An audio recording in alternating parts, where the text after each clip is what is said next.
noche. Dios bendiga a su pueblo en el nombre de Jesús.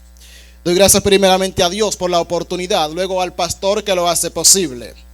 Al nombre de Cristo, a su nombre. De inmediato vamos a dar lectura a la palabra de Dios en la carta a los Romanos, capítulo 3, verso 21. Por ser palabra de Dios, se leen bajo la dirección del Padre, Hijo y Espíritu Santo. Amén. Pero ahora, aparte de la ley, se ha manifestado la justicia de Dios, testificada por la ley y por los profetas. La justicia de Dios por medio de la fe en Jesucristo, para que todos los que creen en Él, nombre de Cristo, porque no hay diferencia, por cuanto todos pecaron y están destituidos de la gloria de Dios, siendo justificados gratuitamente por su gracia, mediante la redención que es en Cristo Jesús. Amén. Demos gracias al Señor. Padre, gracias por tu palabra, Dios. Te bendecimos, Señor. Te damos gloria, te damos honra, te damos adoración. Bendecimos y glorificamos tu santo y sublime nombre en esta hora, Señor. Gracias por tu santa y divina palabra, Dios. Gracias por tu palabra en el nombre de Jesús el Señor. La necesidad de la redención. La necesidad de la redención. Antes de entrar, puede tomar asiento.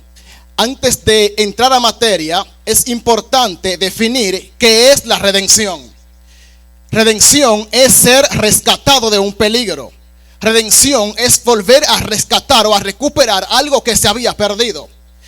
Redención es rescatar a alguien de un peligro, de una situación, o recuperarlo. Nombre de Cristo, a su nombre. Ahora, obviamente, para que haya necesidad de la redención o capacidad de la redención, necesariamente tiene que haber un redentor. Según la Biblia, ese redentor es Cristo Jesús. Nombre de Cristo. Ahora, para ubicarnos en el Génesis, donde nació la necesidad de que el hombre sea rescatado por Dios, donde nació la necesidad de que el hombre sea redimido por Dios, donde nace la necesidad de que el hombre sea alcanzado por el Espíritu de Dios. Para esto deberíamos ubicarnos en el libro de Génesis, que es el primer libro de la Biblia. Ahora bien, permítame compartirle esto. Una necesidad es distinto a un deseo o a un apetito. Porque un apetito puede ser algo que se desea o se apetita. Pero una necesidad es algo que se necesita. En otras palabras, según el diccionario de la lengua española, una de las definiciones de necesidad es algo que es obligatorio. Lo que quiere decir que una vez que caemos de la gracia de Dios, es obligatorio que seamos redimidos por Él. ¿Alguien alaba al Señor?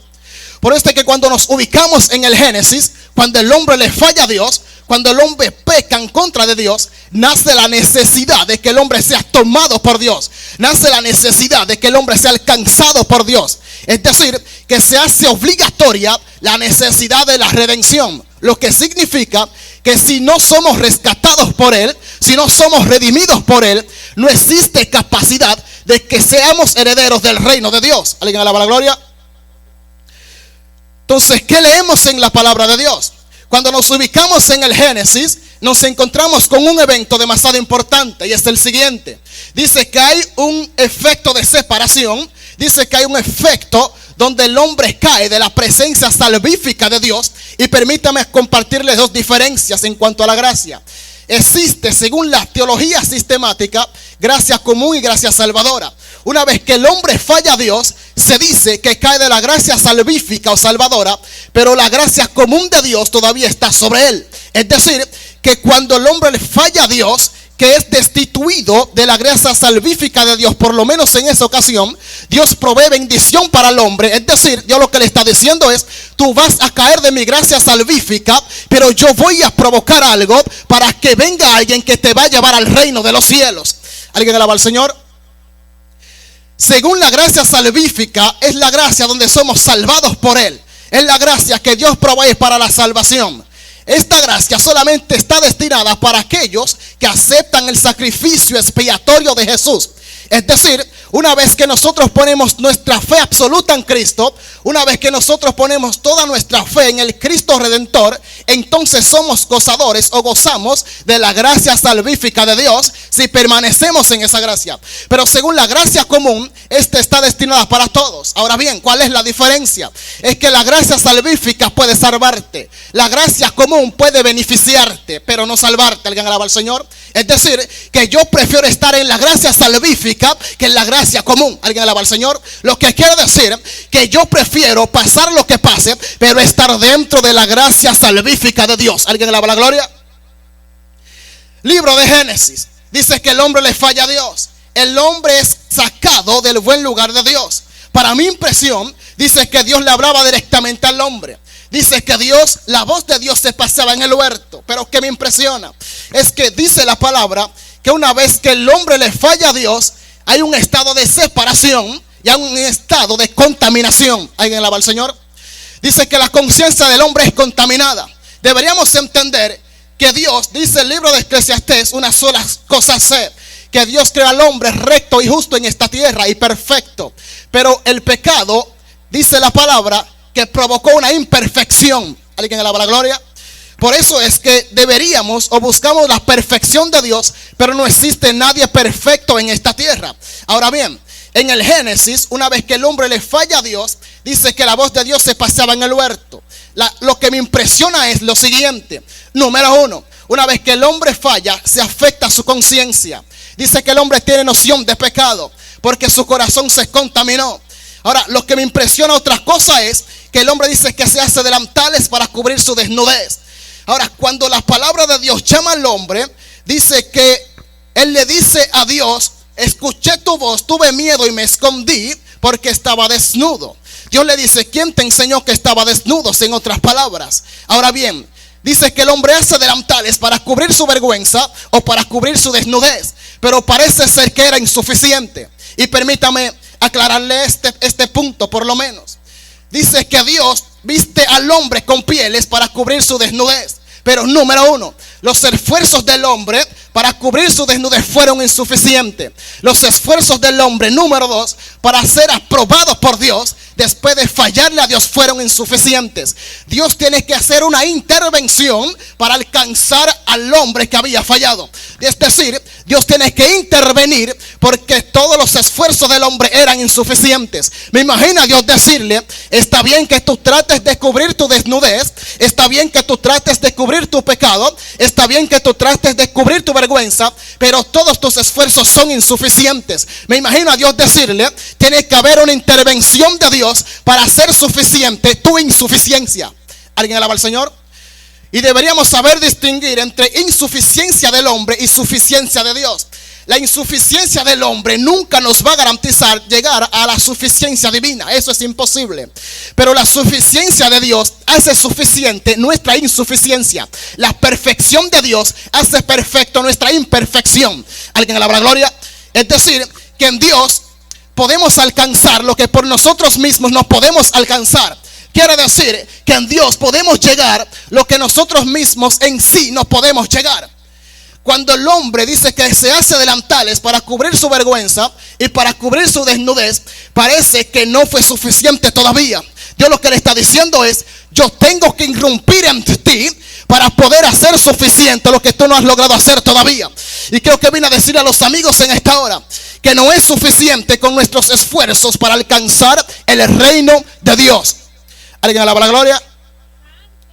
Nunca los esfuerzos de los hombres en sí han podido ser suficientes para garantizarnos el reino de los cielos. Nunca nuestros actos van a ser suficientes en sí para garantizarnos una entrada al reino de Dios. Si no hay una intervención de Dios, es imposible que podamos ser herederos de las promesas que Él nos ha prometido. ¿Alguien alaba la gloria? Dios dice que hace pieles, si lo viste. Dice que Dios cubre la vergüenza del hombre. Ahora bien, una vez que el hombre le falla a Dios, dice que el pecado produce miedo. Número uno, el pecado produce miedo. Número dos, el pecado produce vergüenza. Número tres, el pecado trae maldición. ¿Alguien alaba la gloria? Porque después de que se introduce el pecado, automáticamente se introdujeron las maldiciones. Al nombre de Cristo. A su nombre. Entonces me imagino a Dios, lo que tú haces, lo que tú estás tratando de hacer para cubrirte, para cubrir tu vergüenza, no es suficiente todavía. Y permítame compartirle esto. Todas nuestras buenas obras, todos nuestros buenos actos para ser aceptados delante de Dios está muy bien. Pero permítame decirle, nunca nuestras buenas obras en sí, sin la fe absoluta en Cristo, podrá garantizarnos el reino de Dios. Oiga, la gloria. De ser así, Dios lo que le dice es: yo tengo que intervenir en ti, yo tengo que irrumpir en ti para hacer necesario lo que tú no puedes hacer todavía. Permítame compartirle esto. Por varias ocasiones el Espíritu de Dios me ha hecho hacer algunas cosas. Por ejemplo, en algunas ocasiones yo voy pasando por algunos lugares y el Señor me ha hablado después que paso para que me devuelva a hacer algunas cosas. Y permítame compartírselo. Por ejemplo, hace ya algunos días, o quizás semanas o casi meses, me ha pasado algunas veces. Recuerdo que iba por un lugar. Cuando voy por ese lugar, se cierra a llover, me paro debajo de un puente para pasar la lluvia. Habíamos algunos pasándola. Para mi impresión, había alguien que para mí que era un mendigo, parecía un mendigo. Y yo me paré y sí lo estaba observando, pero solamente lo observé, no pensé en darle nada. Después de que pasa la lluvia, más o menos 15 o 20 minutos después, entonces continúo mi camino. Pero después de que voy a hacer mi diligencia, que regreso otra vez, nuevamente encuentro al mismo mendigo en el mismo lugar. Y yo recuerdo que el Señor me ministró y me habló lo siguiente. Me dijo: si sigues y no le das nada, yo andaba con dinero. Si sigues y no le das nada, yo mismo te voy a achicar tus bendiciones a ti. ¿Alguien alaba la gloria? Y tuve que sacar y darle a aquel hombre. En otra ocasión también yo iba por otro lugar y vi una mujer, de esas mujeres que andan muy descuidadas por las calles, con demencias o no sé qué. Y recuerdo que yo pasé y yo la vi en una orilla. Cuando yo la vi, yo seguí corriendo, seguí normal en el motor. Solamente la miré, la observé y seguí caminando. Pero cuando voy algunos metros más adelante, recuerdo que el Espíritu Santo me ministra y me habla nuevamente. Y me manda a devolverme, yo andaba con dinero, a darle dinero a esa mujer. Y también en otra ocasión, yo recuerdo que yo iba por un lugar, a esta mujer, yo me paré a hablar con ella. Cuando yo estaba hablando con ella, solamente hablábamos. Pero para mi impresión, yo me sentía impulsado por el Espíritu Santo. Y recuerdo que salí y me iba a seguir caminando nuevamente. Pero cuando voy algunos 15 o no sé qué, unos metros más adelante, el Espíritu de Dios nuevamente me habla para que me devuelva a darle algo a esa mujer. Y tuve que devolverme y saqué de mi bolsillo X cantidad y le dije: eso te manda el Señor. Nombre de Cristo, a su nombre. O sea, ¿qué es lo que quiero decir? ¿Dónde es que quiero llegar? Todas esas obras son excelentes. Todo lo que podamos hacer, todas nuestras buenas obras son excelentes. Podemos darle todo lo que le demos a una persona. Podemos hacer todo lo que hagamos para beneficiar a otros. Pero deberíamos entender de que nuestras buenas obras no nos pueden garantizar el reino de Dios. Deberíamos entender de que todas nuestras buenas obras son muy buenas, pero esto no nos garantiza que vamos a ser salvos. Mire, yo conozco muchos amigos que no son cristianos, que hacen muchas buenas obras, incluso más que muchos que son cristianos. Pero deberíamos entender de que nuestras buenas obras no nos pueden garantizar que vamos a ser salvos. Yo conozco gente que dicen que porque ellos hacen obras buenas, sin aceptar a Cristo, es suficiente para su salvación. Yo conozco muchas personas que creen que por las buenas obras que ellos hacen, eso les garantiza el reino de Dios. Y permítame decirle, todo eso está muy bien. Está muy bien que hagamos muchas buenas obras, todas las que podamos hacer. Pero si no tenemos una convicción de salvación, si no ponemos nuestra fe absoluta en Cristo Jesús, sencillamente serán buenas obras y todo eso está excelente, pero no nos garantiza que vamos a alcanzar el reino de Dios. ¿Alguien alaba la gloria? Entonces es muy bueno, pero no es suficiente todavía. Está muy bien, pero no es suficiente todavía. Me imagino a Dios. Está bien que tú hagas delantales para cubrirte, tus obras están bien, pero necesitas fe todavía. Cuando me voy al nuevo pacto, yo me encuentro que hay una relación muy estrecha entre la fe y las obras. Que la fe son buenas, pero sin la fe es muerta. Y que la fe es buena, pero sin las obras también es muerta. Ellos lo que están diciendo es, deberíamos tener fe y esta tienen que estar acompañadas de obras. Y deberíamos hacer obras y tienen que estar acompañadas de fe. ¿Alguien alaba la gloria? Cuando nos adaptamos a este sistema, cuando nos adaptamos a operar en esa dimensión, entonces aprenderemos a obedecer a Dios y seremos aptos para alcanzar el reino de Dios. Por eso es que aquel que no tiene a Cristo, está bien que haga muchas cosas buenas, pero te vengo a dar una noticia en esta noche. Deberíamos entender de que, nuevamente repito, la fe sin las obras es muerta, así como las obras sin fe también es muerta. ¿Alguien alaba la gloria? Solo hablan el apóstol Pablo y el apóstol Santiago en el Nuevo Testamento. Nombre de Cristo, a su nombre. Entonces dice que Dios los viste con pieles. Ahora, para mi impresión, yo me encuentro con algo muy importante y es lo siguiente. ¿De dónde Dios saca las pieles? Las pieles hablan de sacrificio. Las pieles hablan de inmolación. Es decir, de lo que está diciendo es, viene alguien más adelante que será el sacrificio expiatorio por lo que el hombre no ha podido alcanzar todavía. Dios lo que está diciendo es, yo voy a proveer con tu insuficiencia para darte lo suficiente para alcanzar el reino de Dios. Cuando nos vamos al nuevo pacto, nos encontramos con que Jesús es el sacrificio expiatorio, es decir, Jesús se da en sacrificio por el pecado de la humanidad. Por eso es que todos aquellos que aceptan ese sacrificio entrarán al reino de Dios. ¿Alguien alaba la gloria? O sea, lo que estoy tratando de decir es, Dios viste al hombre con pieles. Las pieles hablan de sacrificio. Las pieles hablan de inmolación. Las pieles hablan de protección. ¿Alguien alaba la gloria? Ahora, cuando Dios viste al hombre, en otras palabras, permítame parafrasear, de lo que le está diciendo es, yo voy, está bien que tú caíste, está bien que tú pecaste, ok, tú fallaste, ok, pero me imagino a Dios decirle, aunque tú fallaste, al venir el tiempo, yo voy a proveer algo que va a suplir eso que tú hiciste. Al venir el tiempo, yo voy a hacer algo que te va a garantizar, si tú crees en Él, la salvación o la entrada al reino de Dios. Dios lo que le está diciendo es, está bien, ok, fallaste, ok, pero yo voy, o más adelante viene mi Hijo, que es la segunda persona de la Trinidad, que va a suplir la necesidad de los hombres. Deberíamos entender de que hay cosas que no hemos alcanzado todavía, de que hay cosas que necesitamos alcanzar. Ahora bien, cuando yo me voy al Nuevo Testamento, yo me encuentro con el sacrificio expiatorio de Jesús. Ahora, lo que quiere decir que cuando nos adaptamos o cuando nos acostumbramos a poner nuestra absoluta fe en Él, entonces Él se va a encargar de suplir todas nuestras necesidades. ¿Alguien alaba la gloria? La necesidad de la redención. A partir del Nuevo Testamento, entonces nace la necesidad de que el hombre sea alcanzado por Dios. Nace la necesidad de que el hombre sea redimido por Dios. Nace la necesidad de que el hombre sea alcanzado por el Espíritu de Dios. Nombre de Cristo, a su nombre. En todo el antiguo pacto, en todo el Antiguo Testamento, vamos a ver muchos símbolos y simbologías que van a apuntar a una redención. Vamos a ver muchos sacrificios literales. Vamos a ver muchos ritos. Vamos a ver muchos tipos y sombras que van a tener su culminación en el nuevo pacto, en el sacrificio expiatorio de Jesús. ¿Alguien alaba la gloria?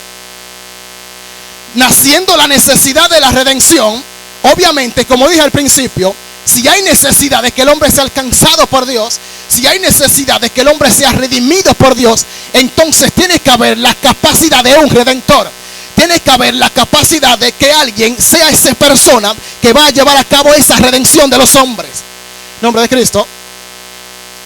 Cuando yo abro el Nuevo Testamento, dice que cumpliéndose el tiempo, Dios envía a su Hijo para que sea la persona que Él va a enviar para redimir a los hombres que habían caído, para rescatar a los hombres que habían fallado, para rescatar a los hombres que se habían apartado de Dios. Para mi impresión, el nacimiento de Jesús es algo demasiado importante, porque va a marcar un antes y un después en toda la historia. Van a ser el Mesías esperado. En todo el antiguo pacto se había dicho que vendría un Mesías, se había dicho que vendría un Cristo. La palabra Mesías tiene que ver con el ungido, con el enviado. Esta es la palabra hebrea. Su equivalente griego es Cristo, que es lo mismo. Es el enviado que Dios va a enviar. Es el ungido que Dios va a enviar. Pero ¿dónde radica la necesidad de que el hombre sea alcanzado por Dios? Es decir, en el antiguo pacto, cuando el hombre le fallaba a Dios, iba al sumo sacerdote, presentaba algunos sacrificios. Pero para no alargarse esa historia, en el Nuevo Testamento dice que Jesús es nuestra propiciación. Y dice que sin derramamiento de sangre no hay capacidad de redención. Cuando Jesús muere, dice que su sangre fue derramada. En el antiguo pacto la sangre era derramada. En el Nuevo Testamento, cuando la sangre es derramada, quiere decir que por medio de esa sangre, aquellos que creen en Jesús son hechos herederos de las promesas de Dios y coherederos de aquel que murió en la cruz del Calvario. ¿Alguien alaba la gloria? Se había dicho que iba a haber un cordero que iba a ser inmolado, que iba a ser sacrificado. Pero cuando yo me voy a la Pascua, yo me encuentro de que la sangre de ese cordero tenía que ser echada en los dinteles, tenía que ser echada a las puertas de las casas. Donde estaba esa sangre, el ángel de la muerte pasaba, y donde estaba la sangre, el ángel seguía y no se paraba. Es decir, que la sangre habla de protección. ¿Alguien alaba la gloria? Cuando Jesús muere, que su sangre es derramada, él lo que está diciendo es, en su muerte expiatoria, yo voy a proveer la protección, yo voy a proveer la salvación, yo voy a proveer la redención para todos aquellos que acepten a su sacrificio y que pongan su fe absoluta en él. ¿Alguien alaba la gloria? Creo que vine a decirle a alguien en esta hora o a los amigos que debemos, o que Jesús es el sacrificio por el pecado. Jesús es la ofrenda por el pecado. Jesús, en otras palabras, es el sacrificio que provee la salvación, es el sacrificio que provee la redención, es el sacrificio que provee la reconciliación. Una vez que el hombre le falla a Dios, hay una separación. Es decir, que hay necesidad de que el hombre sea alcanzado por Dios y hay necesidad de que el hombre sea reconciliado con Dios. ¿Alguien alaba la gloria? Hay algo que me impresiona en cuanto al sacrificio de Jesús y es lo siguiente.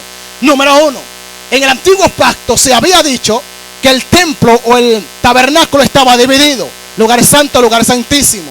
Pero cuando yo me voy al Nuevo Testamento, yo me encuentro que en la muerte expiatoria de Jesús dice que el velo del templo se rasgó, lo que quiere decir que cuando creemos en él tenemos acceso o entrada al mismo trono de Dios. En el antiguo pacto solamente el sumo sacerdote podía entrar.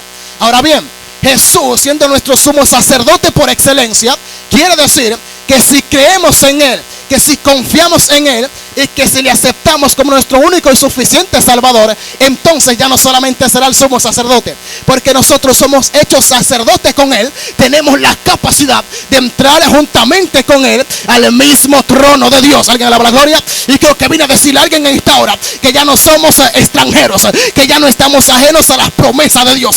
Creo que vine a decirle a alguien en esta hora que por medio de la muerte expiatoria de Jesús tenemos entrada al reino de Dios. Alguien alaba la gloria en esta hora. Existe la necesidad de la redención o la necesidad de que el hombre sea alcanzado por Dios. Si no creemos en el sacrificio expiatorio de Jesús, entonces sí seremos ajenos a sus bendiciones. Pero si creemos en él, si confiamos en él, entonces somos gozadores de las promesas que él ha prometido a todos aquellos que le buscan y a todos aquellos que han decidido poner su fe en él. ¿Alguien alaba la gloria? La necesidad de la redención. Amigo que me está escuchando, cuando el hombre peca, cuando el hombre falla, mire, yo conozco gente que dicen que ellos quizás no son pecadores por cuanto el que pecó fue Adán. Ok, Adán fue el que pecó, pero deberíamos entender de que el nombre Adán es un nombre genérico. Siendo un nombre genérico, abarca toda la raza humana. Es decir, que así como Adán pecó, todos somos constituidos pecadores con él. Es decir, que aún en nuestra concepción heredamos la naturaleza adámica caída. Pero hay una palabra que dice el apóstol, es la siguiente. Él dice, fue hecho el primer Adán alma viviente y fue hecho el postrer Adán espíritu vivificante. Es decir, el primer Adán alma viviente recibe el hálito de Dios. El postrer Adán espíritu vivificante trae la vida que el hombre pierde. ¿Alguien alaba la gloria? Lo que quiere decir, es lo que está diciendo es, ok, en el huerto somos pecadores, en el huerto fallamos, en el huerto caímos, En el huerto somos pecadores. En el huerto caímos de la gracia de Dios.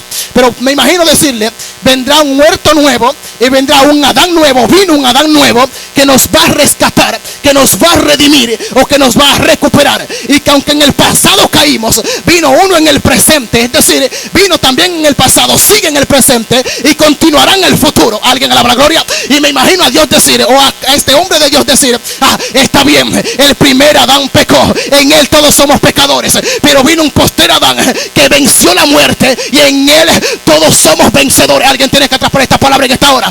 Creo que vine a decirle a los amigos en esta hora que si todavía estás en el huerto, en la naturaleza caída de Adán, entonces no podrás alcanzar el reino. Pero si pones tu absoluta fe en el postero Adán que venció la muerte, que venció el pecado, creo que vine a decirte en esta hora que entonces esto te garantizará el reino de Dios.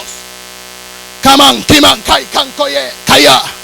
Nombre de Cristo, Kumai Sama. Nombre de Cristo. A su nombre. La necesidad de la redención. La necesidad de la redención. Es importante notar, ya para concluir, en el antiguo pacto únicamente el sumo sacerdote podía entrar al lugar santísimo. El lugar santísimo representa el mismo trono de Dios. Cuando Jesús muere se rompe el velo. Lo que está diciendo es, en mi muerte yo rompí con los obstáculos que impedían que el hombre alcance la salvación. Lo que está diciendo es, en mi muerte yo rompí con lo que impedía que entres al mismo trono de Dios. ¿Alguien alaba la gloria? Lo que está diciendo es, en mi muerte yo rompí con todo lo que Satanás había puesto para impedir la entrada o el acceso a todos al mismo trono de Dios. Ahora, deberíamos entender de que en el antiguo pacto solamente el sumo sacerdote era una ley que Dios había establecido, pero en el nuevo pacto donde nosotros vivimos, en la gracia, en la dispensación de la gracia, una vez que Jesús muere bajo una orden superior, y permítame compartirle esto, Jesús es nuestro gran rey sumo sacerdote. En él todos somos sacerdotes. Es decir, que estando en él todos tenemos acceso al Padre.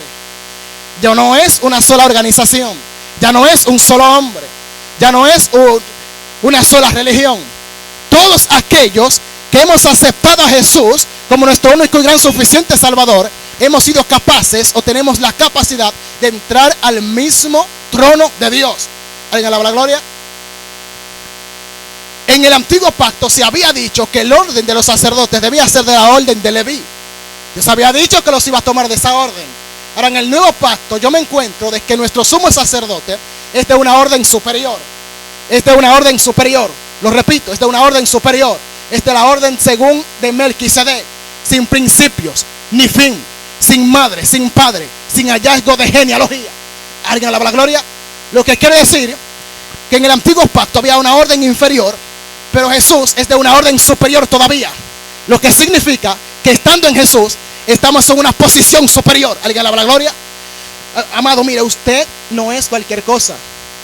Los que no son cristianos, los que me escuchan en sus hogares, los que están aquí, amado, si usted decide acercarse a Jesús, si usted decide venir a los pies de Cristo, verá que las cosas van a cambiar. Verán que las cosas son diferentes. Verán que Dios te va a cambiar el nombre. Verás que ya no te van a llamar con tu nombre del mundo que tú tenías. Te llamarán varón, te llamarán siervo, te llamarán con un nombre quizás profeta, quizás evangelista. Antes en el mundo yo tenía un nombre artístico, me gustaba cantar para el mundo. Dios me cambia el nombre y me da otro nombre. Ahora, para mi impresión, en la Biblia, cuando Dios le cambia el nombre a alguien, Dios le cambia su posición. ¿Alguien alaba la gloria? Dios le cambia su carácter, Dios le cambia su personalidad. Por esto es que a Abraham Dios le dice, ya no será más tu nombre Abraham, será Abraham. En otras palabras, ya no será más tu nombre Padre enaltecido, sino Padre de naciones. A Jacob le dice, ya no se llamará tu nombre Jacob, sino Israel. En otras palabras, ya no será ya más tu nombre engañador o suplantador, será el que lucha con Dios. ¿Alguien alaba la gloria? Nombre de Cristo, a su nombre. Y así Dios cambia distintos nombres y también cambia de posiciones. Así que, amigo que me escucha, Dios quiere cambiarte el nombre para cambiarte de posición. Dios quiere cambiarte el nombre para cambiarte de carácter. Dios quiere cambiarte el nombre para cambiarte de personalidad. ¿Alguien alaba la gloria? Nombre de Cristo, a su nombre, la necesidad de la redención. En esta preciosa noche, amigo que me escucha, yo quiero presentarte a Jesús. Hoy mi enfoque es especialmente en los amigos, ya que ese es el mayor enfoque que tenemos cuando salimos fuera de las iglesias. Cuando predicamos en la iglesia hacemos lo que Dios diga y Dios hace lo que Él quiere hacer. Pero cuando nos dirigimos afuera nos enfocamos en las almas, en los amigos. Así que amigo que me escucha, el Señor viene a hablarte en esta preciosa noche. El Señor vino a ti. El Señor te está llamando. El Señor, pienso que te trata de decir en esta hora que no es casualidad que siquiera yo esté aquí, que no es casualidad que el pastor se haya movido a traer este culto esta noche, que no es casualidad. En Dios no existen las casualidades, en Dios no existen las coincidencias, en Dios existe, número uno, el propósito, en Dios existe la intención y en Dios existe la determinación. Y yo creo que Dios, dentro de su propósito, estuvo que tú estuvieras aquí. Dentro de su intención estuvo que tú estuvieras aquí. Dentro de su intención estuvo que tú escucharas esta palabra. Dentro de su intención estuvo